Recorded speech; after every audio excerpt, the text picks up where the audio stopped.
Қайырлы күн, құрметті ата-аналар. Мен номер 34 Балбұлақ бөбекжайының бейнелеу өнері пәні мұғалімі Әсем Ғабдрахимқызымын.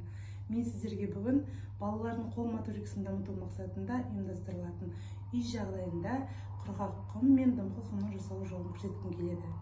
Құрғақ құмды жасау үшін бізге керекті құрал-жабдықтар: ұнтақ жарма, этил спирті, ас бояулары және пакет керек болады. Ал енді дымқыл құмды жасау үшін бізге ас содасы, сұйық сабын және ас бояулары керек болады. Ең бірінші жармаларды пакеттерге салып аламыз. Одан кейін екі түсті ас бояу құйамыз.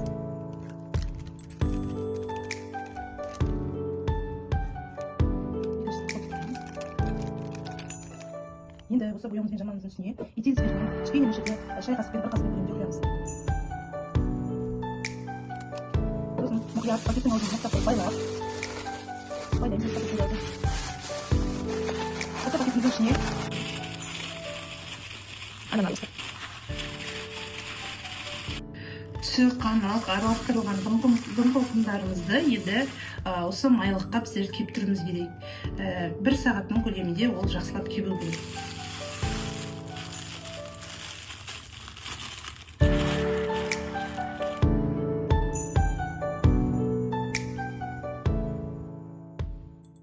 Енді біздер үй жағдайында дымқыл құмды жасау жолын сіздерге көрсетемін. Бізге керек болады қазір ас содасы. Ас содасын ең бірінші ыдысқа саламыз.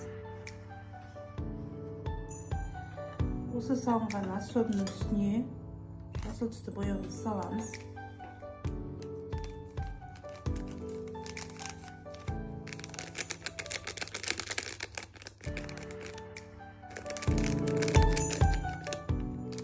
Енді мына ас содамыз қоймалжың болғанша біздер осы сұйық сабыннан құямыз.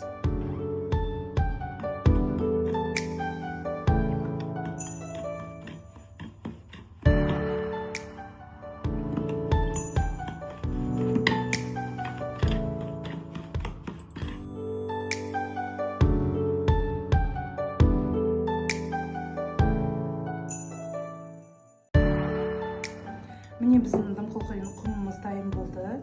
Енді осы дымқыл құмымызды түрлі формаларға салып, түрлі пішіндер жасап балаларды қызықтыруға болады.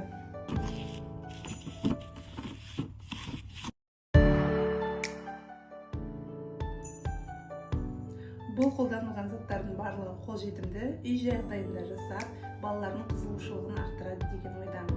Назарларыңызға рахмет.